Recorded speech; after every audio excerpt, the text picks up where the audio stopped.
Hello and welcome to another episode of Beyond Data Management Podcast. Wherever you may be, thanks for joining us. I'm your host, Cameron Garrison, and fascinating conversation as always planned for you here today.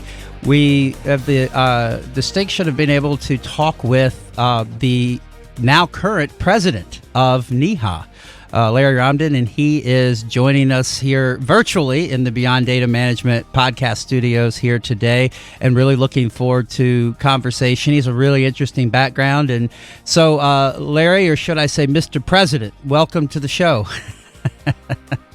Larry is fine. It's good to see you. We were going to try to catch up at the mobile version of this at the AEC, but you understandably were very busy, and we had a lot of people coming in and out of the seat, so it never lined up, but I'm glad we got to do it here. It'll be actually more quiet, and we'll be able to have a longer form conversation than on a trade show floor, so I'm glad it worked out that way.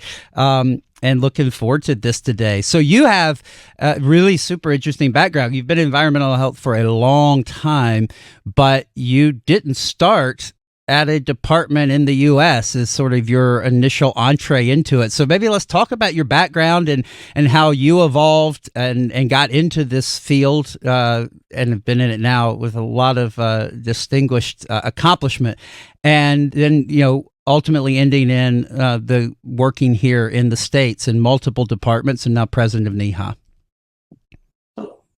I started out in environmental health in a mosquito control program as a technician just after leaving high school.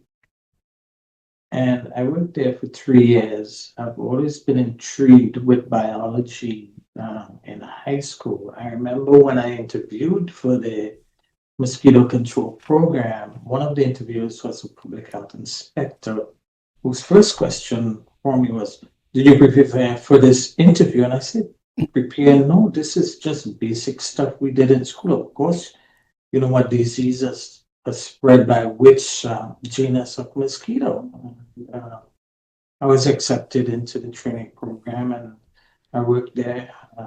Yeah, what did he expect you to say you had quote unquote prepared for? That's a unexpected question, isn't it?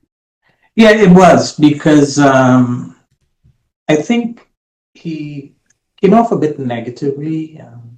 It didn't bother me. I was just graduated from what was then the premier boys' high school in the country, Presentation College San Fernando, and we had good teachers, and it stuck with me. As I said, I developed a love for biology, reading my sister's textbooks, Black's Tropical Hygiene. So it was a natural progression for me. Then I had a few vacations in Barbados, and was always, when I read the paper, there was always an ad for people to apply to the public health inspection program. So I applied and was successful, and I pursued my course in public health inspection there. The program coordinator, Mr. Hinkich Bell, really took me under his wings and taught me as much as he could and imparted as much as his knowledge to me, and it really created that love for public health. Daily he would come into class and share with us a quote from Dale Carnegie: "I shall pass this way but once. Whatever good I can do, let me do it now, for I shall not pass this way again." And that became really a good mantra, because people tend to forget the service side of environmental health practice, that we are protecting people's lives and we're doing the best we can as we go about it. My funny story with my training was when we were doing meat inspection, and health inspectors in the Caribbean inspect meat. Sometimes on a Friday evening in someone's backyard, they just slaughter the pig and you're inspecting it. I had to do slaughterhouses, but part of the training, we were at a manufacturing plant, and the young man said to me, one of the butchers, "Pick your pig." I said, what? He said, pick your pig. I said, for what? He said, your skipper said to pick your pig. Skipper referring to The boss. Mr. Bell. And we had to kill this pig, dehear it, and split it, and then follow it through its entire journey through the plant. Whoa, And whoa, wait! They made you do that with your own hands? yes. Wow. So I had to stick the knife in the. Well, first I had to stun the pig, and then I had to drop it, and then like you hoist it up. And stun? then, You mean like you tase it? Or yeah, wow. yeah, electrical stunning, and then you hook the legs up and you raise it up, and then you incise the throat and pull it to the left to sever the artery, and then push it and let it drain. But the whole premise of that is if you are to inspect a process, you need to know how it works. That makes sense. And that has always stayed with me, even now today when I'm training people, I said, take up a recipe book for a culture that you're not familiar with and learn the recipes, because how are you going to go into a kitchen and inspect a process not knowing what is involved in the process, what the type of food is, what are the spices they're putting into it? Is there a lot of prep that goes into this process, or is it more work at the cooking end? For example, if you look at Indian cooking, the cooking time is really long. Chinese cooking involves a lot of prep, but very short cooking time. So you have to understand the process, or does it require fermenting? So I think that was extremely helpful to me. And I can't imagine, though, that was your best day ever. Maybe memorable, but that had to be an experience, because that's it's a big difference, right, between picking up sausage or bacon in the store and actually having to do that. Like that. Like, were you shocked at first? Like what must have been going through your mind? Well, I said, man, am I going to be able to do this? I hope I don't pass out on the floor. Yeah. Yeah, that's having to kill a pig, or the orders don't get to me. But you know what? I accepted it for what it was, because in the back of my mind, it was something that was necessary for my growth and would help me to grow as an inspector, because I would be faced with carcasses on end when I had to go into a slaughterhouse afterwards, and I had to inspect animals before they were slaughtered, and then I had to come back in the afternoon and do post-slaughter inspections. It was worse off when you had to do poultries, where the process was extremely short. Yeah, what a wild, like, it makes sense. I would imagine in the kind of the culture we have now that there would be a lot of complaints to the dean if people are asked to do that in a class like that now. But it makes a whole lot of sense. And you also worked in vector. I think there are some, but what were the differences? Like, obviously vector, mosquito borne, between what you were having to manage or work to protect against and monitor in the Caribbean versus the rest of your career here in the mainland U.S. Was there a difference, or did they largely follow about the same? Yeah, our big vector was the Aedes aegypti mosquito that spread both dengue and yellow fever. And the yellow fever is endemic in Trinidad and Tobago. When I worked going around, we had to go in actually to people's homes and check all their sources of water. Water services were not the great, so many people stored drinking water and cooking water in barrels, both outside and inside. And you would have to make sure that they were properly secured and they didn't have any ways for mosquitoes to breed and lay their eggs. Even climbing up trees and looking into tree knots where water can gather. Because remember, a crown cork of a soda bottle provides enough water and enough space for mosquitoes to breathe. So it was an interesting time. Yeah. Wow. So when did you come over to the States, and what kind of triggered you coming here? And then you went right into environmental health. Kind of where did you, or I'm sorry if I missed a piece, back me up. Sorry. Yeah, I'm going to back up a bit. Okay. So I have to talk about my education. So I was the only fee-paying student in the program, and I graduated at the top of my class.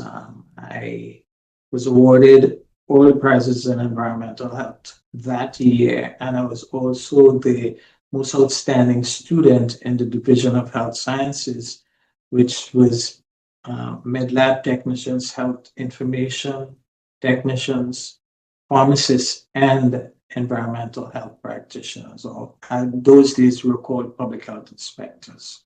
So that is one achievement I am proud of. I worked for 10 years. And in fact, I started out in what was a very new municipality, the borough of Point Fortin, and we had to build all the environmental health systems from scratch, it being a new municipality. So it was an interesting time to build that, interact with people. And Point Fortin is a oil town, and it had a lot of swampland. It had a few hills. So it was a variety of different instances that we had to do things. The health inspectors or the health departments in the Caribbean are different. Most of the functions that are separated out into the Department of Public Works are done by health departments. So we were totally responsible for environmental sanitation. We supervised street cleaning gangs. We supervised collection of trash. We did water sampling, and had to take them 60 miles away to the capital at the public health laboratory for testing. Wow. So that's a huge footprint, because public works is a whole thing in and of itself. Were you staffed the equivalent of the two departments, or were you running that? Yeah, we were staffed properly. So we had a huge daily paid staff who did all our drain cleaning. The difference is that we did the cleaning end of it, and the Department of Public Works, they did the construction side of it. But we can recommend the construction work. Got you. Are there a lot of differences in like the food or the regulatory framework, or how's that comparable to the U.S.? Yeah, well, we were working on Chapter 12, Number 4, which was a law that was passed in 1912, I believe, and regulations were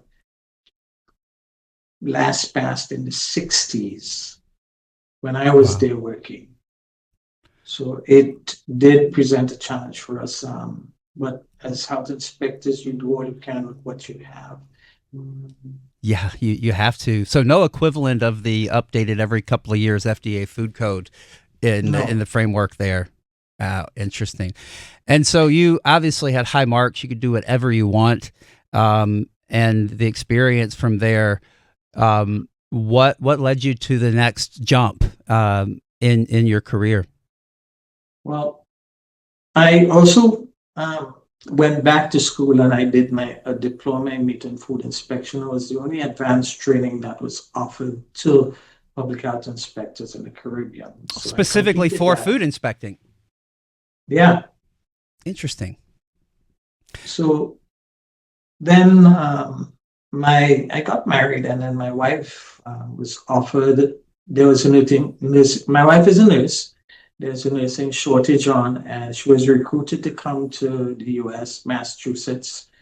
And 3 years later, I joined her, and I started working in a hospital in Medicare accounts while pursuing my bachelor's of health science at Northeastern at nights. The interesting thing is I was trying to get information on how to break into the public health field, and the feedback I was getting is you need to have a degree. So Northeastern offered me the best pathway to get that degree. Funny enough, all my advanced courses were credited, and I had to do what is the equivalent of year one, the intro courses, because as a student in the Caribbean, if you go into college or you go into tertiary education, you're expected to know particular things. So you're not taught basic biology, for example. On day one in my class, teacher was there sitting in the back of the class having his breakfast, got up, came up to the front, and said, "Good morning, my name is Larry Ramdin. I'm here, your instructor for the next year in public health year one. You have your timetables before you. Our first class is public health biology, and this morning we are going to be discussing the morphology of the housefly." And he went on. So you're expected to have basic biology coming in, not learning all your high school education over again as we do. So I had to do over math, I had to do English, I had to do basic biology 1, chemistry 1 and 2. I had and you had I had to do chemistry 2 and 3. I had chemistry 1 transferred. and you had to pay for the honor of repeating what you already knew from years ago. Absolutely.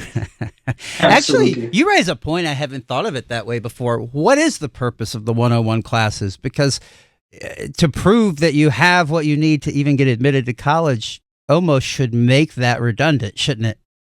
Absolutely. And that is why in the Caribbean, advanced degrees, bachelor's degrees are actually 3 years, because our education system is grade 10 is the equivalent of US high school education. At that time, we sit international exams. In my day, it was the University of Cambridge GCO levels. You can leave and go out into the workforce. Wow. But you can do advanced levels, which specializes you in 3 areas. So you do 3 subjects. Most of my friends who were in the sciences did chem, bio, and physics, and there was always a general paper. And then you got into college. It's not the topic that we're here to talk about, and not my expertise, but man, the education system here has got some issues. If you're getting out in 3 years in college and grade 10's the equivalent, like we're spending a lot of time for not better outcomes. We're just spending more money. That's, again, a whole other topic, but it makes me feel like I had a lot of my time wasted during the traditional path of education here in the States. That's crazy. So it goes back to our secondary education, Cameron, because we started high school. It was all 7 years from what is the equivalent of your grade 6. We call it Form 1. We start all our subjects at that time. So I had my basic foundation in physics, chemistry, biology at the same time. All 3 subjects were taught at the same time. Wow. What I saw with my kids when they were going to school here is that they were given 1-year immersions, and then 2 years later, they picked back up the second part. So they had forgotten everything while we were being taught all the same time. So the laws in chemistry were the same laws in physics, and they applied in biology as well. We also did physical geography, which is now referred to as earth science. And so everything linked together. At the same time, we were doing math, we were doing history, biology. So it was all at the same time, instead of being spread out on different years. Way more efficient. So Massachusetts, that's the first stop you made, and when you in the first state you worked at the health department in, right? So what was sort of your initial role and experience at your first job in a department here? So I worked with the Massachusetts Department of Health in the Division of Food and Drugs as a senior food and drug inspector. we inspected wholesale plants throughout the Commonwealth. And I've seen from small plants making salad dressings to large plants manufacturing salads and like soy, making soya products, huge warehouses, cold storage warehouses, small cohort manufacturing facilities, making stuffed clams. So it was a huge variety of operations. In those days, we still had major candy manufacturing facilities in Massachusetts. So we inspected those as well. And then summer would come and go, and then fall would set in. So then we would find ourselves at the cider mills overseeing all the cider plants, making sure that they were being done in a safe and sanitary manner. Massachusetts is interesting on the EH side. You started at the state, so you wouldn't have had this particular issue at that time. But there's a lot for a state geographically the size of Massachusetts. There's a lot of local boards of health and local departments, aren't there? It's a very unique state that way. And talk a little bit for people that aren't familiar with that or haven't worked in the state. It is a different structure, right? Maybe just paint that picture a little bit.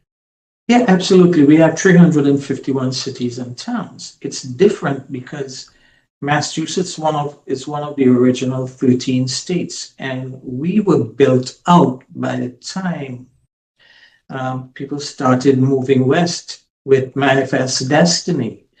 So while you had people in Massachusetts was densely populated at that time, hence your 351 cities and towns, and it's a home rule state. So when people started moving out west, you had just a few people in huge land areas. So when that happened, you had one person overseeing large areas of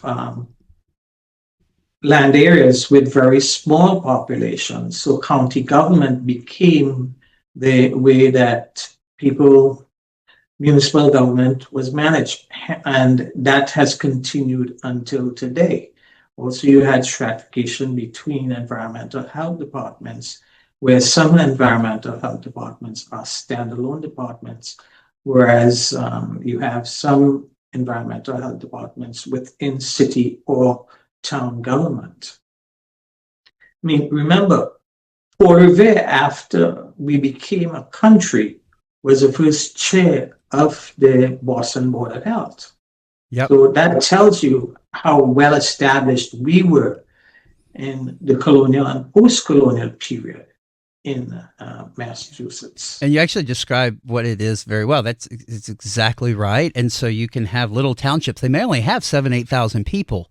But you're right. It's so old and so established. They have their own governance. They have their own home rule authority, and it's it's literally stems back to pre-1776. It's just thought that was interesting for people that didn't know it, because you're right. You could have a state like Florida, 67 counties and 67 health departments plus the state. Massachusetts has a lot more. Progression wise, you've been in a couple of different departments. What are the various areas, and do you have? I don't want you to say they'll get you in trouble as president of NEHA. You have an area of practice from your historical career experience that's close to your heart, or kind of your favorite. Do you have one area of EH that you've worked in that you still have lots of fondness for, maybe even more so than others? Food safety. Food guy. Food safety. I've always loved food. Again, it's because of the opportunities it presented. I started working in food safety department with the Massachusetts Department of Public Health on the wholesale side.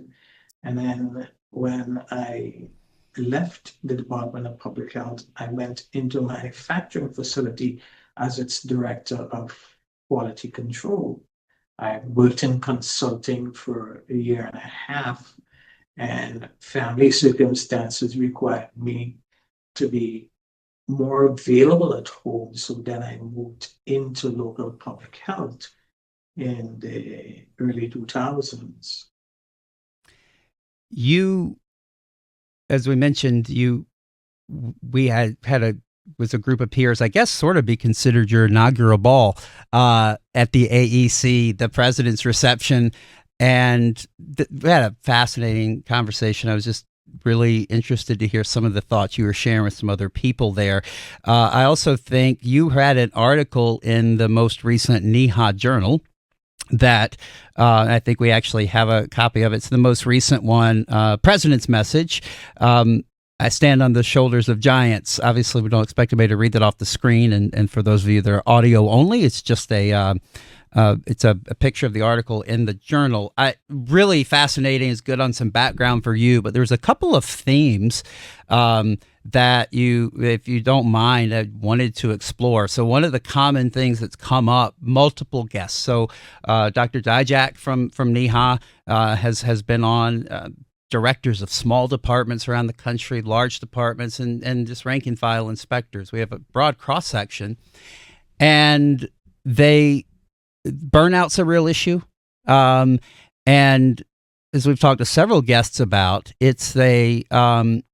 they're invisible heroes, and you actually hit on it. And I think we have a pull of the quote from the article, so we'll read it here for the audio only folks, and we have it on the screen for the video side.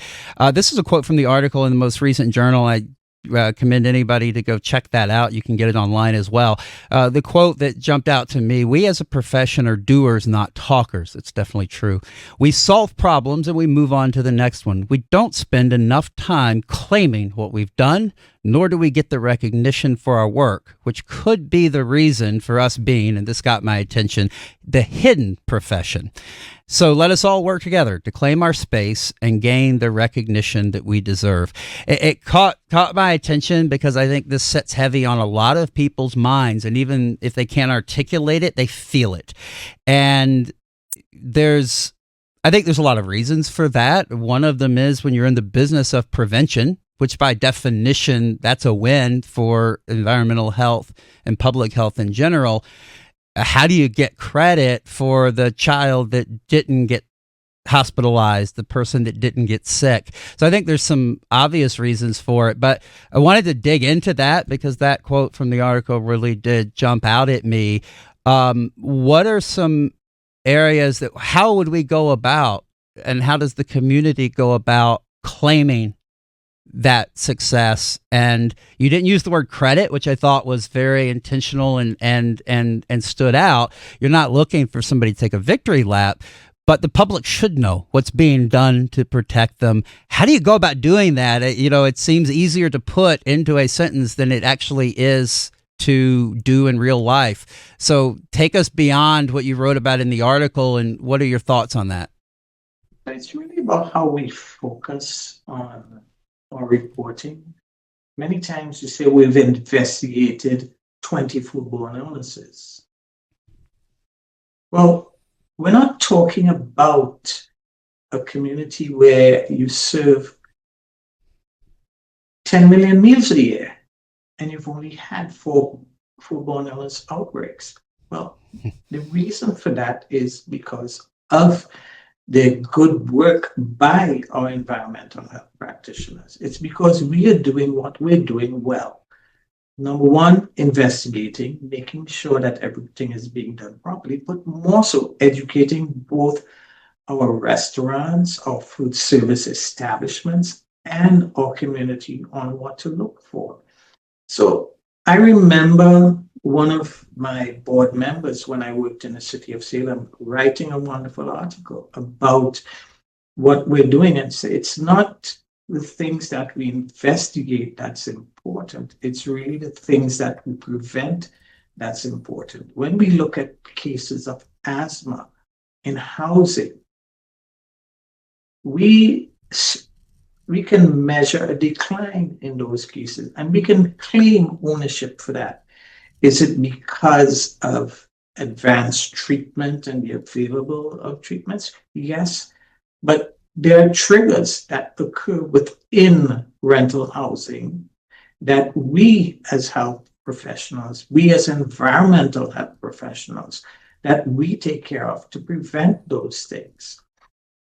We have seen a marked decline in lead poisoning.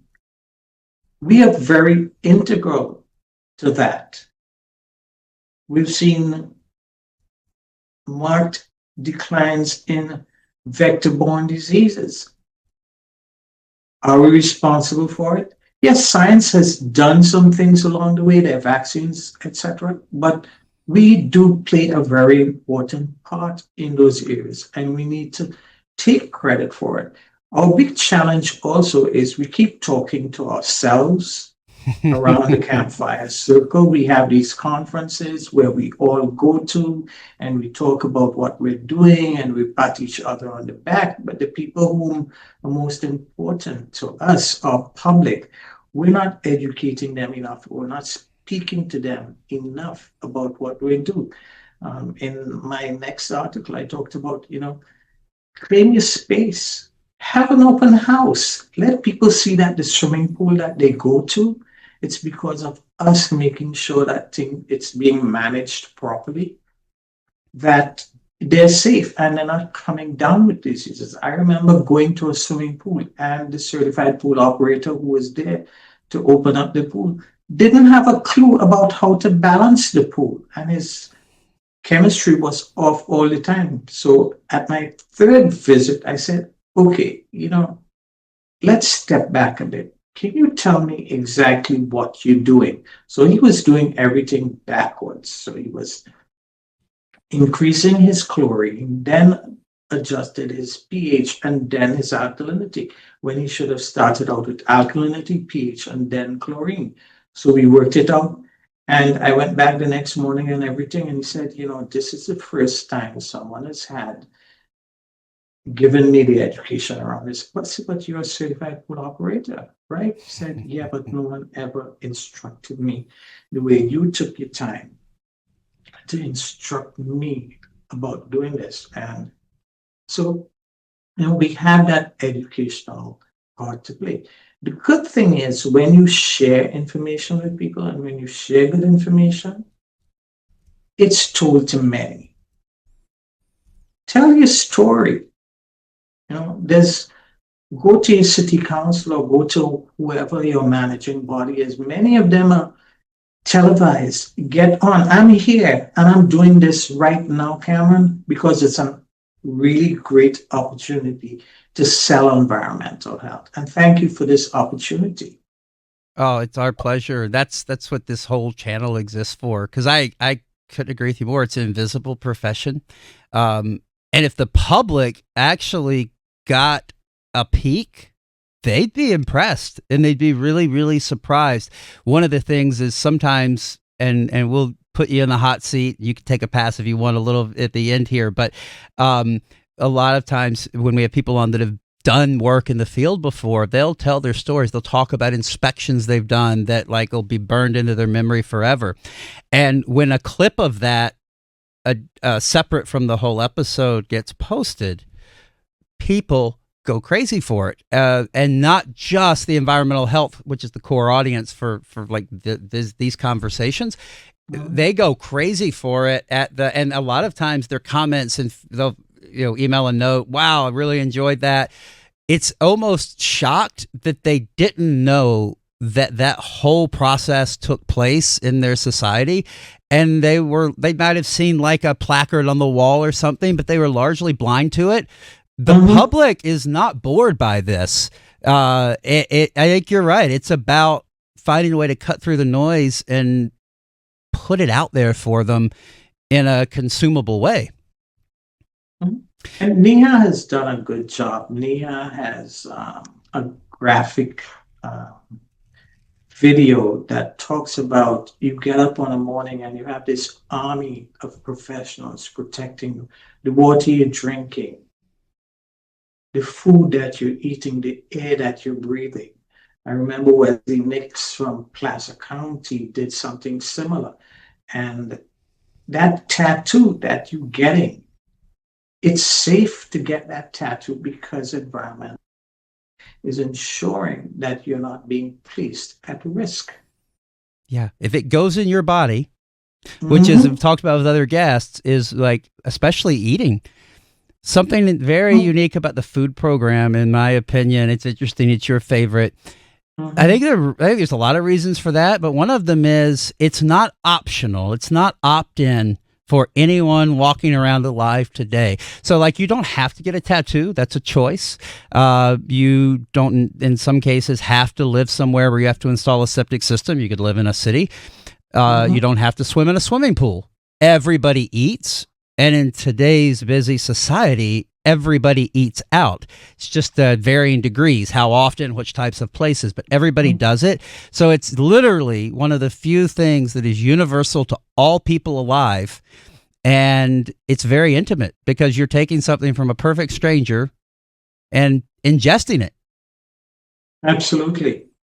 Absolutely. I do remember one of the first investigations I did when I came to the US. I was co-opted by our foodborne illness outbreak investigator, who was a vet, and he said, I need you to go with me to the market. And we were looking at an outbreak of E. coli in raspberries, and it traced back to Mexico. But I was also involved in one where a lady, she had gotten anaphylaxis as a consequence of mislabeling. This company, what they did is they changed they added pecans to their topping on an apple crumble.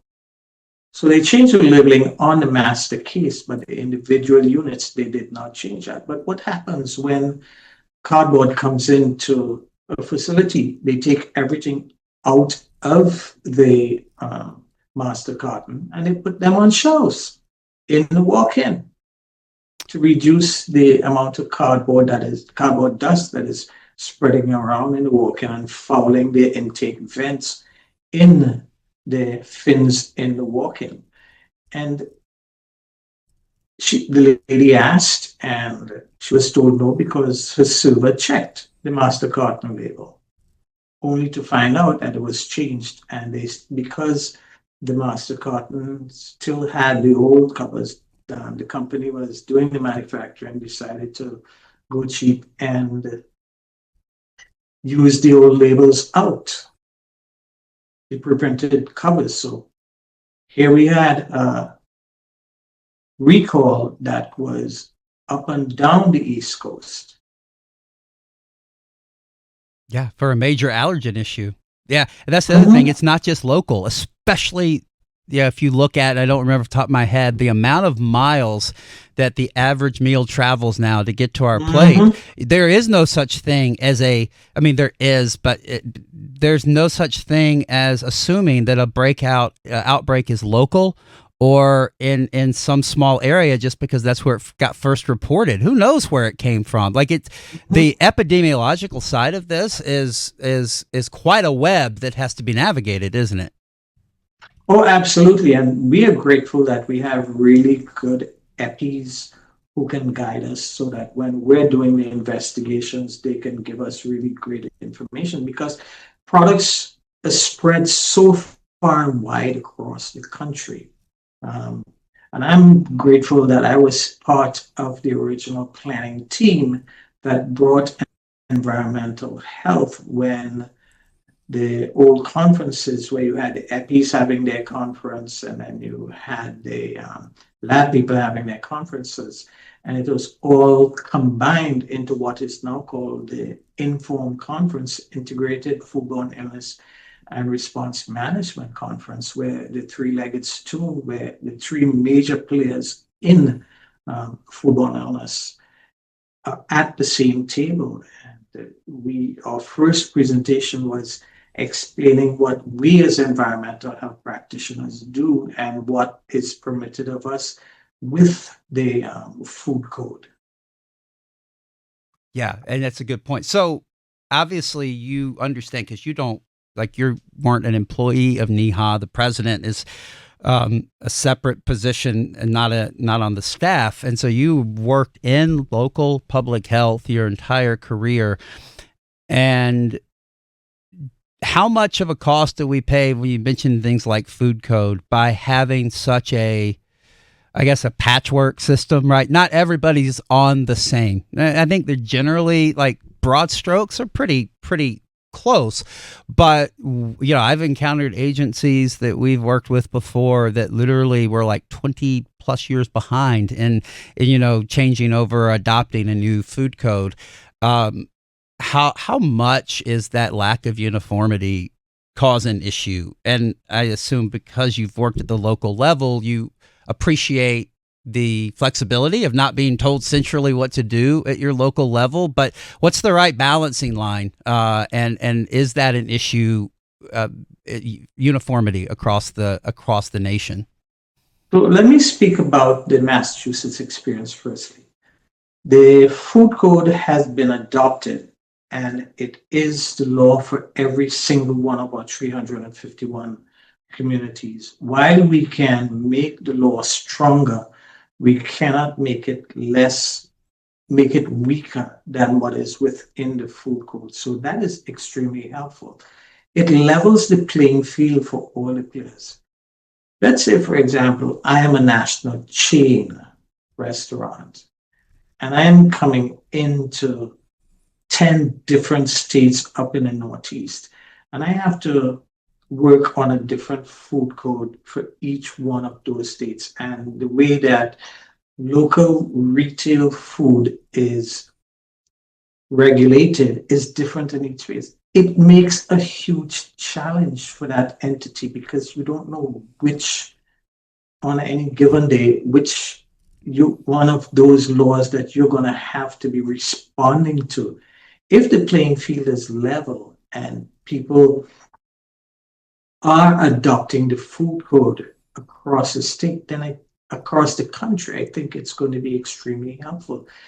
Furthermore, the delivery of public health services should not depend on one's zip code. So how we deliver services at a higher level in one area should be the same way that it's delivered. The science doesn't change, and the new science informs us. So we should really be accepting the new science. We should really be doing it all the same way so that our public, who we have been employed to protect, is protected uniformly, no matter where they go. So if you go on a holiday in one of the national parks and you're buying food, it should be the same protections you have as if you were buying food in your home state. Yes. That it makes sense, and you make a great point about the chains. They have even an internal analysis problem with it. If one code is really old and different, and you have other agencies on it, they can't even ingest the data from those inspections to try to make conclusions. So I think if there's somebody out there who's at a department who hasn't adopted an updated food code, what's your best pitch to find the process in your state and make that a priority? It is, number one, it is not a challenge to do it. The challenge you face, FDA has done it all for us. Yeah, there may be some local differences that your legal drafts people will see between one and the other, and then the whole process of adoption is long. But at the end of the day, we have to ask ourselves, what are we actually doing? Are we using the latest science that is available to us? Are we using the latest regulatory tools that are available to us? What's the strongest human, I think we see examples of it every day. The pandemic had plenty of them, where the science says something and there's just this gut hesitancy to accept it or do anything about it. Where's that come from? There's a whole group of people and we're built on personal freedoms in this country. Unlike most countries where the focus is on the protection of society, we are very strongly based on individual rights. And when I get up on a morning, if I feel the sun should rise in the east, it would rise in the east. But if I feel that it should rise in the west, then I will make a thing that, the sun should not be rising in the east, it should be rising in the west, because I'm not getting the level of sunlight that I need. And, so there are many different theories. I mean, we have many educated people who still believe that the world is flat. Yeah. I can't change their minds, but the thing is, the science doesn't change. Facts are facts. Yeah. And so what you described there is just a highly tendency towards narcissistic group of people. Like, it's my truth. The sun rises this way. There are facts in the world. I think the problem we were talking about earlier of marketing environmental health might on the margins help it. And you also made a really good point that NEHA has actually been making big strides in that. I've said to a lot of people privately, not just in conversations here, I feel like in the last few years, NEHA's done so much and they're becoming so much more visible. It's growing, both membership and staff, et cetera. But if you go back further than 10 years, there's some things I wasn't even acutely aware of. And you mentioned it in your article. You said that you're talking about NEHA and the broader community. It says we played a vital role in elimination of, this is from that article, we played a vital role in the elimination of smallpox. We rejoiced when it was declared eradicated.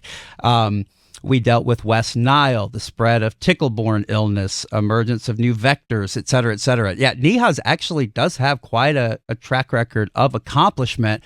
But again, if the tree falls in the forest and no one hears, did it happen? Did it make a sound? What?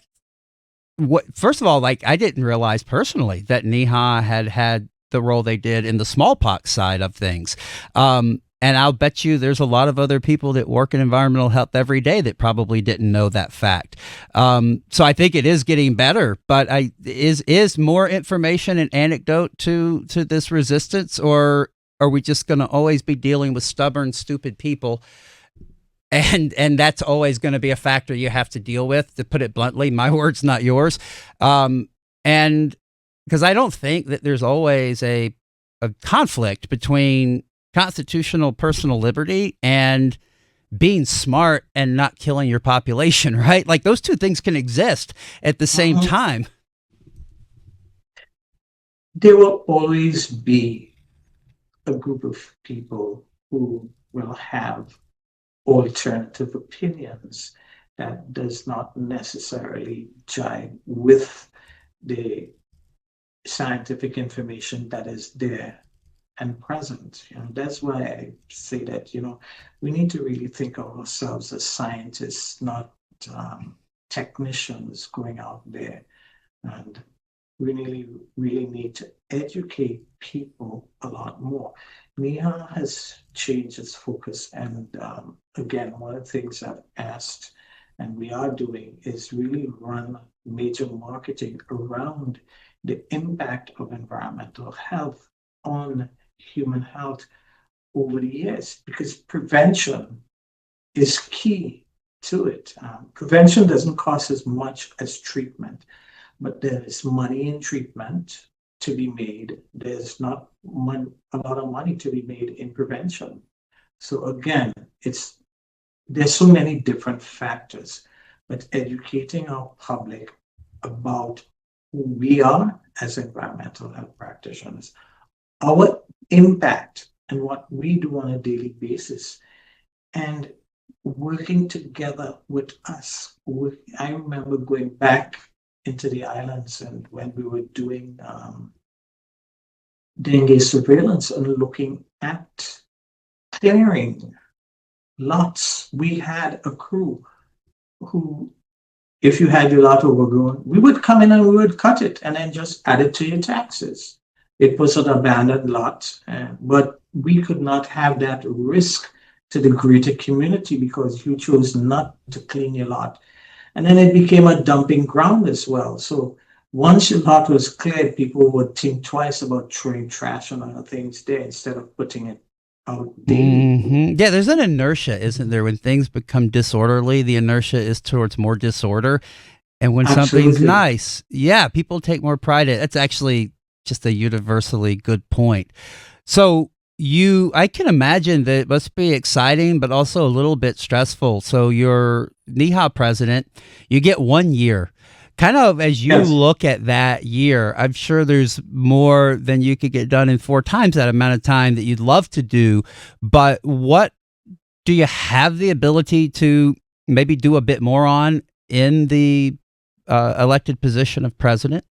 And kind of what's on your top of your list as you look at the balance of the next year and how you want to mold and leave your impact on the organization, but more broadly on environmental health?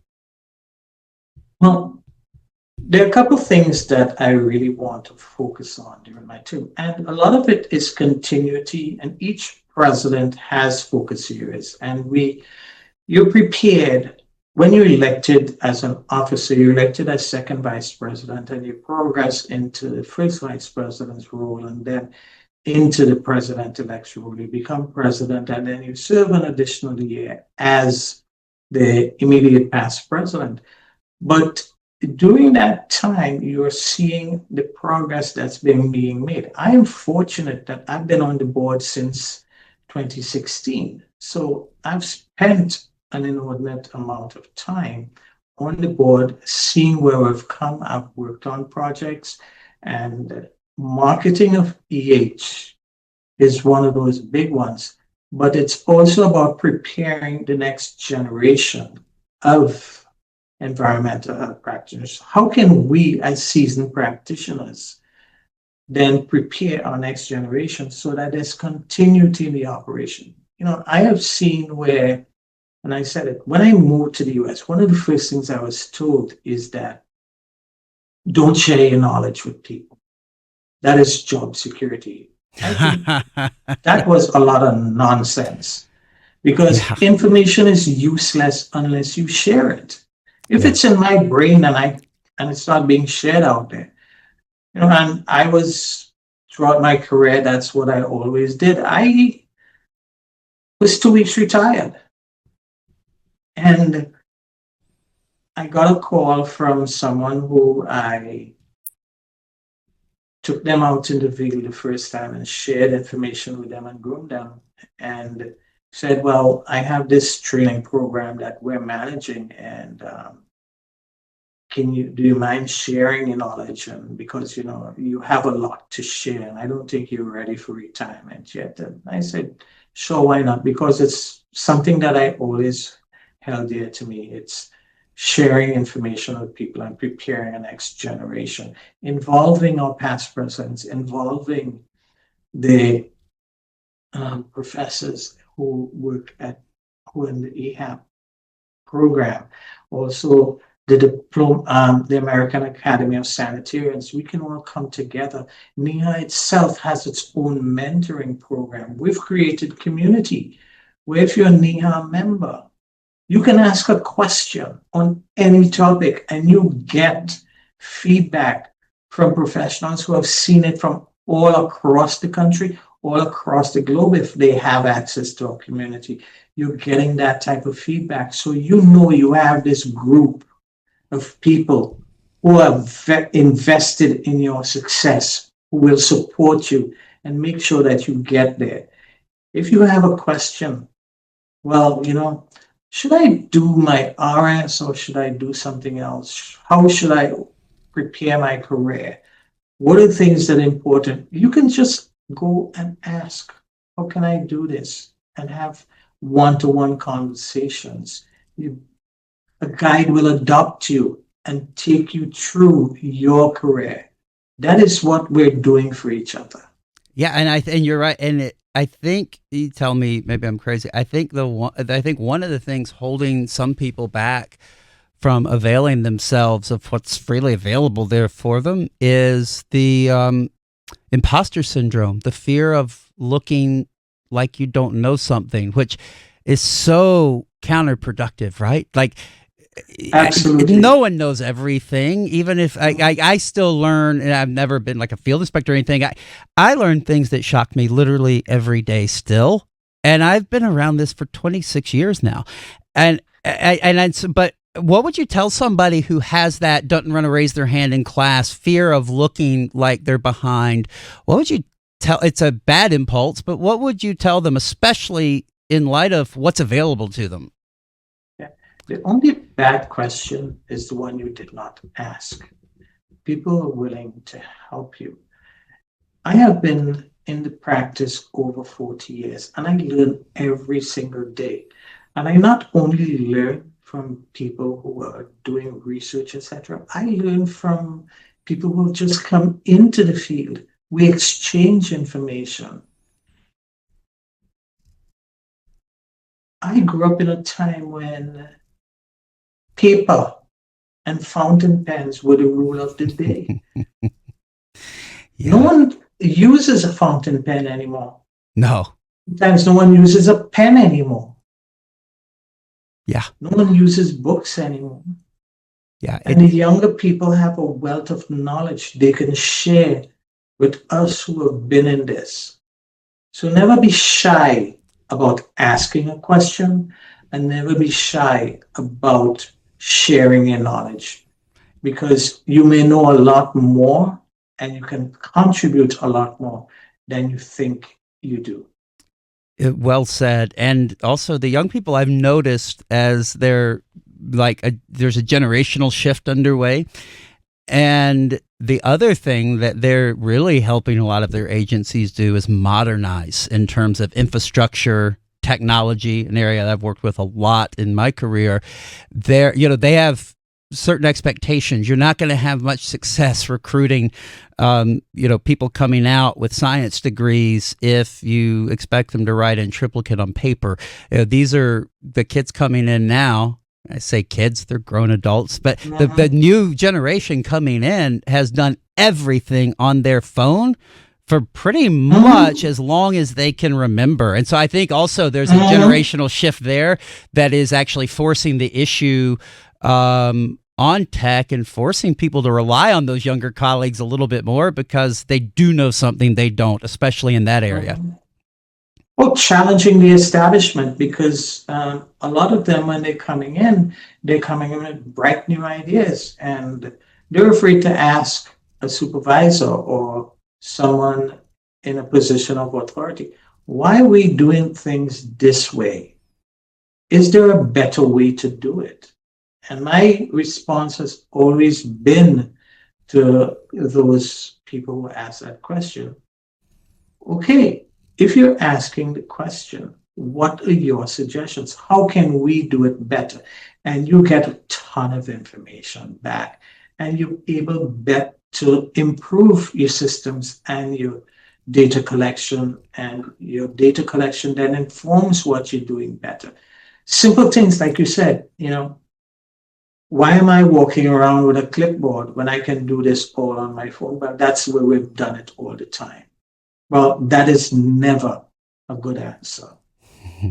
And then they will show you, okay, this is what we can do. These are the things that are available with these little electronic toys we have. I was laughed at because I still had an iPod, and my friends were there, well, Larry, time to get with it. You need to move away from cassette tapes and LP records into downloadable music. Well, there's a nostalgia factor I still love about it. You and I, generation, we know what that stuff is. Like, but the new one, what's an LP?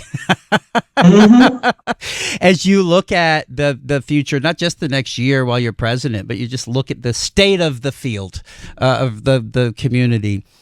What are you most excited about?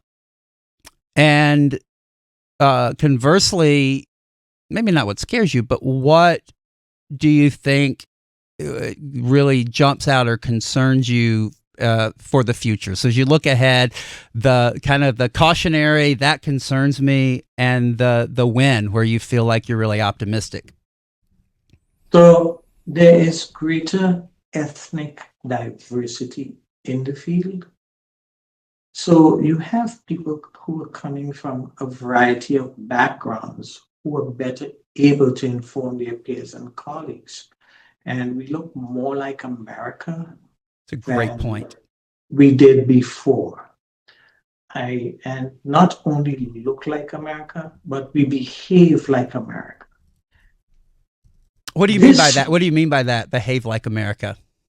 because we have people who are coming from so many diverse backgrounds. Long ago, maybe 10, 15 years ago, people were stuck in specific foods that they would eat or not eat. Yeah. People would turn their nose up at different types of foods because it was unfamiliar to them. But you have people coming in from so many diverse backgrounds who are very familiar with these things and how they're prepared, how they have to be served, that you're better able to relate to that community that you're going into. Yeah. That's a really good one. It's the diversity one. Also, it's back to your point from a while ago about training being a core part of the mission. It's very difficult, isn't it, when you, especially in communities that are so diverse, and you might have an operator, English is not their first language. So you have cultural differences. If you just have somebody that looks like me and that's your entire inspector force, it also undermines the ability to communicate and train as well, right? You can't coach if you can't really even talk to the person in their language. Absolutely. And that is huge because relating to them and acknowledging. I'll give you a story. I used to go to lunch at this restaurant every day. I was not a coffee drinker at that time. I've since started drinking coffee because of my own inquisitiveness and started having cappuccinos. And then but every day I'm finished, I thought she was trying to sell me a cup of coffee. And I should say, would you like coffee? Would you like coffee? Every day. Until the owner was there at lunchtime and she offered coffee.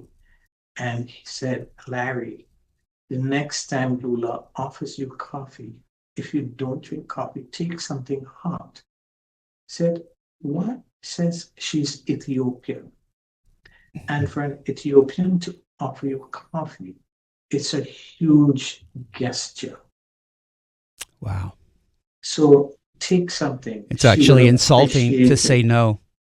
Exactly. She said, she feels terrible every time you say no because it's like a slap in her face. Wow. Because what she is doing is extending her hospitality to you and you're turning it down.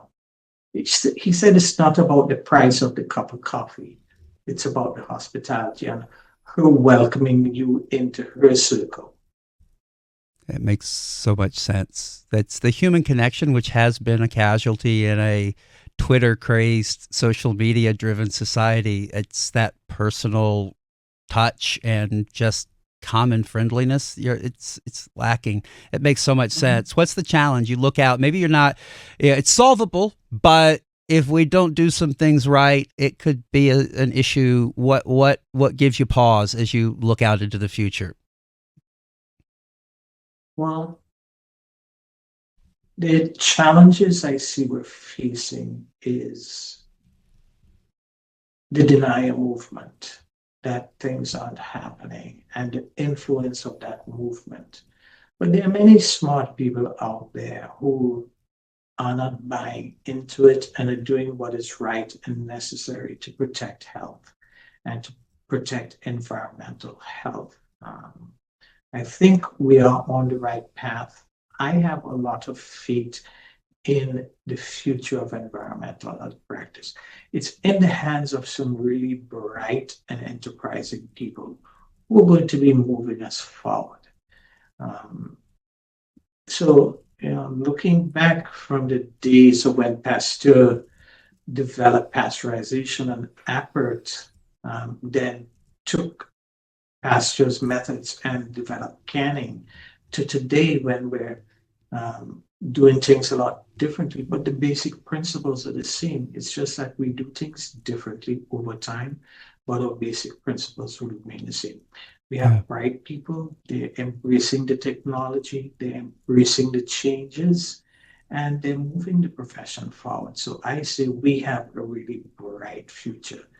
Am I Yeah. concerned about some things? Yes, but I have more faith in the future of our profession and the people in whose hands it is than those who may be impediments or roadblocks. It's well placed. In fact, it's interesting you use the example of pasteurization, from that was just in 1864, if memory serves. And so that, 100, we have come a long way in basically a century. Yeah, and so even if that progress goes slower, it's still on a trajectory up.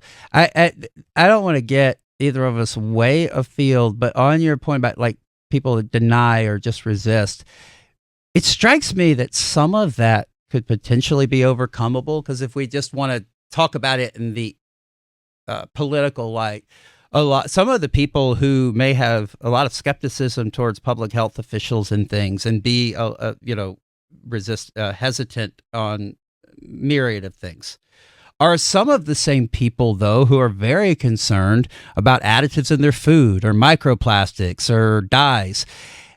And no one wants to die young or be poisoned, right? So it occurs to me that there is commonality deep down if you can find a way to cut through that, whether it's ideological, that veneer, that hard shell. Feels like there is a lot of room for alignment in the future, especially around the core principles of environmental health. I agree. What we should not become victims to is the chicken licking syndrome, as I term it, where the sky is falling. Yep. Yeah. My basic approach really is embedded in the serenity prayer, where it says, God grant me the serenity to accept the things I cannot change, courage to change the things I can, and the wisdom to know the difference. And that is what practice is about. You change the things you can, you accept the things that cannot change, and you have to know the difference between each one, because you will be spending a lot of time on things that you cannot change, and you will be frustrating yourself instead of making an impact in the areas where you can. Yeah. So I think if we look at it that way, it will be extremely helpful to us. There's some people we cannot change, no matter what we do. You can't win every single battle. Yeah, There's some you win, some you lose. There are political wins that you did not account for. Yeah, it is. And the serenity prayer, I don't think I could improve on that if I wanted to. The image of Sisyphus pushing that rock up the hill every day comes to mind. It's like, Sisyphus. Hey, break out of Sisyphus, break out of that cycle. And it's really, really well said. So I know that we've kept you over an hour, and you could pass if you want, but with food safety and that program being really close to your heart, do you have anything, if I ask you anything memorable from your time in that, whether it's supervising inspectors, actually something you worked, any story that comes to mind you want to share in closing? Those are always really, people enjoy hearing them because everybody has one, it seems, or more. One of my favorites was really, I had gone into this establishment. It was challenging, to say the least. The management was absentee. The place was a mess. And we worked together, and they were selling the restaurant about a year and a half later. So he met me and said, "Oh, I just wanted you to know that we're selling the restaurant." He said, "But I just wanted to let you know. Say, you're a real hard ass." I said, "Okay." He said, "But you know what? You made us better. It wasn't difficult dealing with you, but you were focused on doing what is right and keeping us honest." Wow. And I appreciated that more than you will ever know. Wow. You probably didn't see it go in that direction after he No, I started with didn't. "You're a hard ass." You probably are like, Yeah. oh boy, here we go. But if you do the right thing for the right reasons, and you have to remember that you're going into people's business space, this is their livelihood. You have to respect that. You're not going in there to nitpick. You're going in there to do two things. Number one, you're going to in there to identify defects in their process. And secondly, assist them in overcoming those defects, guiding their systems that they have so that they can become better. And I have another one. So I am at a restaurant and they were having several issues with time and temperature controls. And it was all related to pizza sauce. So I asked him, so what are you actually doing? So he said, why is this sauce so hot? So what are you putting in the sauce? He said, well, we're using canned sauce. I said, so why are you heating it up? Because they've always done it that way. I said, I need you to do a control form. Take your sauce, empty the amount that you're using to heat up, because you're taking prepared sauce, heating it up, and then cooling it back down. You're not breaking the bulk, so it's not cooling down effectively. And every time I come in, it's beyond 4 hours, so you have to dump it.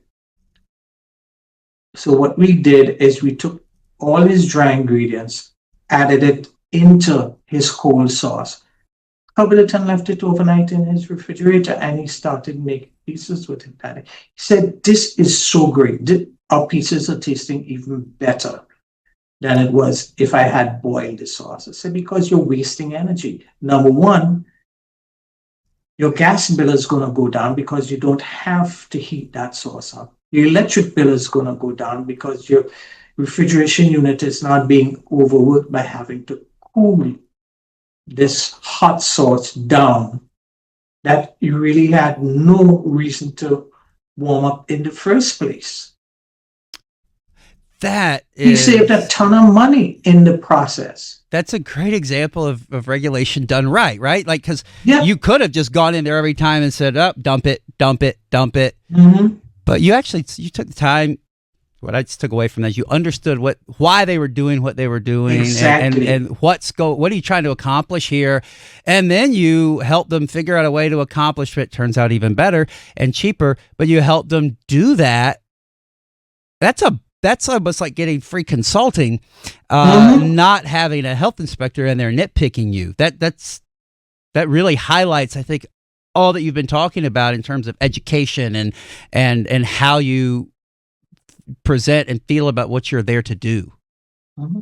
It is really about creating value. If we are to market ourselves effectively, we have to create value for ourselves, show what we bring to the table beyond just a checklist and a list of violations. We have a ton of knowledge and a lot of information to share.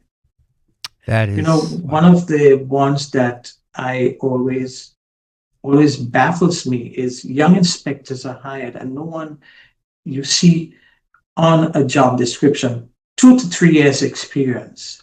Where's that young person expected to get that experience and knowledge if no one is willing to give them an opportunity? It's a great Take a chance on the person. Yeah. Because if you hire a person who has that the right mentality, just having them ride along, right, and shadow as senior inspector, or like if they're really lucky, someone like yourself, like it's amazing how fast the person in the right headspace with the right knowledge can ramp up, isn't it? Mm-hmm. Yeah, and they value it. And you know what? When you do it for an early practitioner, when they get to the level you're at, they will remember what was done for them and they will do it for someone else. Yeah. This is not one of those government jobs where your primary objective should be taking it just because, well, it's a very safe, steady, reliable. No, this is a mission-driven area of work. and it matters. Like it's you can't run it like a DMV. Oh, absolutely. It's not next in line. I mean, if we want to just concentrate on writing violations, anyone can do our jobs. All we have to do is give them the code and the inspection forms and say, here, go do an inspection. But there's a whole lot of knowledge that comes with it. We understand the whys. We can share the whys with people. Yeah, it's a great place to leave it. And so, Larry, we'll stay in touch over the next year as you do your work as in the big chair, elected president of NEHA. And anytime you come across something, you're working on something and you want to come on about it, let us know. And where the marketing of EH is something, I'll reach out to you separate from this, because I have a couple of ideas, a couple of things I've been looking at and working on. I think that is one of the key things is that I love the word too, marketing of it. And so actually I want to privately extend the conversation we had, because a couple of things that maybe want to bounce off of you, but keep us posted through the year. Anytime you have something you want to say or talk about, please let us know and we'll get you scheduled in. Well, thank you for having me on today, and thank you for the invitation. I will definitely take you up on it. I look forward to having an offline conversation with you about my thoughts and your thoughts and how we can collaborate together to move the profession forward.